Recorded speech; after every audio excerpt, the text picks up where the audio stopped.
نحمده ونصلي على رسوله الكريم أما بعد فأعوذ بالله من الشيطان الرجيم بسم الله الرحمن الرحيم كل من عليها فان ويبقى وجه ربك ذو الجلال والإكرام وقال في موضع آخر كل شيء هالك إلا وجهه له الحكم وإليه ترجعون وقال النبي صلى الله عليه وسلم إذا مات الإنسان انقطع عمله إلا من ثلاث صدقة جارية وعلم ينتفع به وولد صالح يدعو له صدق الله العلي العظيم وصدق رسوله النبي الكريم ونحن على ذلك من الشاهدين والشاكرين والحمد لله رب العالمين اللهم صل على محمد وعلى آل محمد كما صليت على إبراهيم وعلى آل إبراهيم إنك حميد مجيد اللهم بارك على محمد وعلى آل محمد كما باركت على إبراهيم وعلى آل إبراهيم إنك حميد مجيد رب اشرح لي صدري ويسر لي أمري واحلل عقدة من لساني يفقه قولي رب زدنی علما نافعا۔ محترم اور معزز سامعین کرام، بزرگان دین، اسٹیج پر تشریف فرما حضرات علماء کرام، پردہ نشین عزت مآب خواتین اسلام، اللہ تبارک و تعالی نے اس دنیا کی تخلیق فرمائی ہے اور اس دنیا کے نظام کو چلانے والا بھی اللہ تبارک و تعالی ہی ہے، لیکن میرے دوستو اس نظام کا ایک جزء لازم ہے، اس نظام کا ایک بڑا حصہ یہ بھی ہے کہ اس دنیا کو فنا ہونا ہے اور اس دنیا میں جو کچھ بھی ہے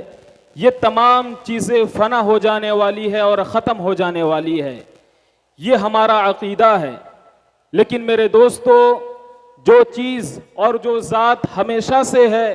اور ہمیشہ رہنے والی ذات ہے میرے محترم بزرگوں اور دوستو، وہ اللہ تبارک و تعالی کی ذات اقدس ہے جو ہمیشہ سے ہے اور ہمیشہ باقی رہنے والی ہے، اور یہ اللہ تبارک و تعالی کا اصول اور ضابطہ ہے جس کو ہم لوگ بدل نہیں سکتے، جس کے اندر ہم کوئی تبدیلی اور تغیر نہیں کر سکتے۔ میرے محترم بزرگوں اور دوستو، جس کو اللہ تبارک و تعالی نے اپنے قرآن مجید میں ارشاد فرمایا کہ کل من علیہا فان ویبقا وجہ ربک ذو الجلال والاکرام، کہ ہر چیز کو فنا ہونا ہے، ہم بھی فنا ہونے والے ہیں، یہ دنیا بھی فنا ہونے والا ہے، لیکن میرے دوستو کوئی چیز، کوئی ذات اگر ہمیشہ سے ہے اور ہمیشہ رہنے والی ہے، وَيَبْقَى وَجْهُ رَبِّكَ ذُو الْجَلَالِ وَالْإِكْرَامِ، وہ اللہ تبارک و تعالی کی ذات اقدس ہے جس نے ہم کو پیدا کیا اور جو ہماری موت پر قادر ہے، جو ہماری بیماری پر قادر ہے اور جو اس دنیا کے نظام کو چلا رہا ہے، میرے دوستو وہ ہمیشہ سے اور ہمیشہ رہنے والی ذات ہے۔ ایک دوسری جگہ پر ارشاد فرمایا کل شیء ہالک الا وجہہ لہ الحکم والیہ ترجعون، کہ ہر چیز ہلاک ہونے والی ہے، اگر کوئی چیز باقی رہنے والی ہے تو صرف اور صرف رب العزت کی ذات اقدس ہے۔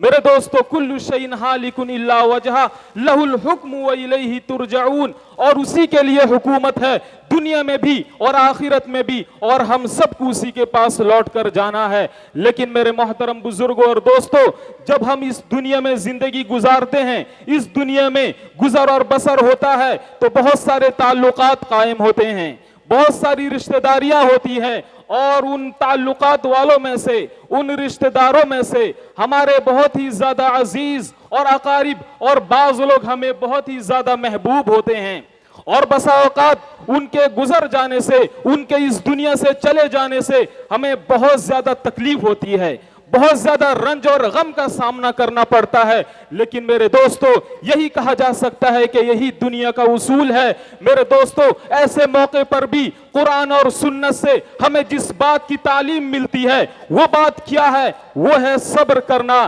جس کا حکم ہمیں اللہ رب العزت نے دیا ہے کہ مصائب پر صبر کرو اور نعمتوں پر شکر کرو۔ میرے دوستو یہی ایک ایمان والے کی علامت ہے، یہی انبیاء اکرام علیہم السلام کا طریقہ ہے اور یہ اللہ کے اولیاء کا طریقہ ہے۔ میرے دوستو کسی عام انسان کے چلے جانے سے بھی ہمیں غم ہوتا ہے، ہمیں تکلیف ہوتی ہے، اور جب کوئی صاحب علم انسان، صاحب تقوی انسان جب ہمارے درمیان سے جدا ہوتا ہے، میرے دوستو یہ بات پوری قوم اور ملت کے لیے نقصان اور خسارے کا سبب ہوتا ہے۔ ابھی چند ہی مہینے پہلے ہمارے درمیان سے ہمارے بہت ہی زیادہ مشفق اور مربی حضرت مولانا عبدالغنی صاحب رحمت اللہ علیہ،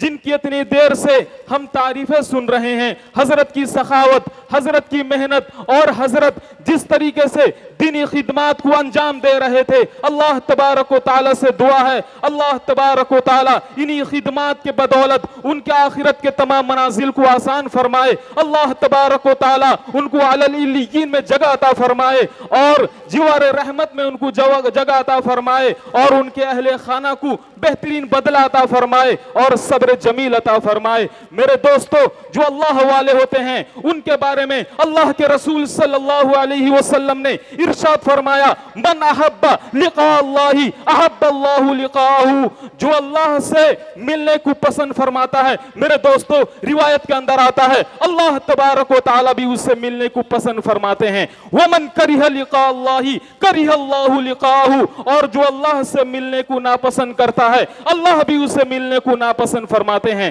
میرے دوستو یہ میرے لیے بڑی خوش قسمتی کی بات ہے، حضرت کے مرض الوفات میں مجھے ان کی زیارت کرنے کے لیے اور عیادت کا مجھے شرف حاصل ہوا۔ میرے دوستو جب میں ان کی خدمت میں پہنچا، چہرے پر وہی تازگی ہے، چہرے پر وہی انوارات ہیں، عبادات اور ریاضات اور اطاعت کے وہ انوارات جھلک رہے ہیں۔ میرے دوستو زبان ذکر الہی پر مشغول ہے اور ان کی زبان پر اللہ کا شکر کے کلمات ہیں، کوئی بے صبری کے کلمات نہیں ہیں۔ آخری وقت تک بھی تکلیف کے باوجود میرے دوستو انتہائی صبر اور تحمل سے انہوں نے کام لیا اور صبر اور تحمل کا مظاہرہ کرتے ہوئے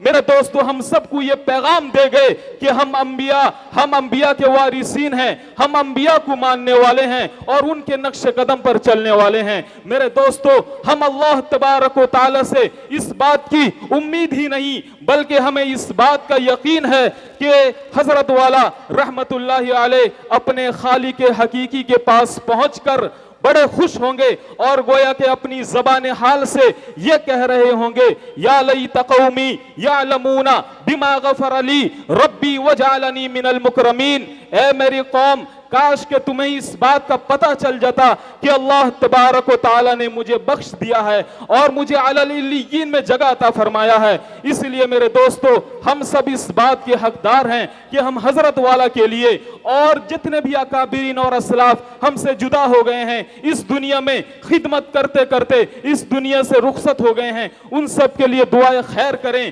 اور جو اکابرین اور علماء کرام کی جماعت اس وقت دنیا میں موجود ہیں ان کی قدر کریں اور ان سے علمی استفادہ کی کوشش کریں۔ میرے دوستو یہی اصل زندگی کا مقصد ہے۔ میرے دوستو اللہ تبارک و تعالی سے دعا فرمائیں کہ اللہ تبارک و تعالی حضرت کو کروڑ کروڑ جنت نصیب فرمائے اور ان کے اہل خانہ کو صبر جمیل عطا فرمائے۔ وآخر دعوانا ان الحمد للہ رب العالمین۔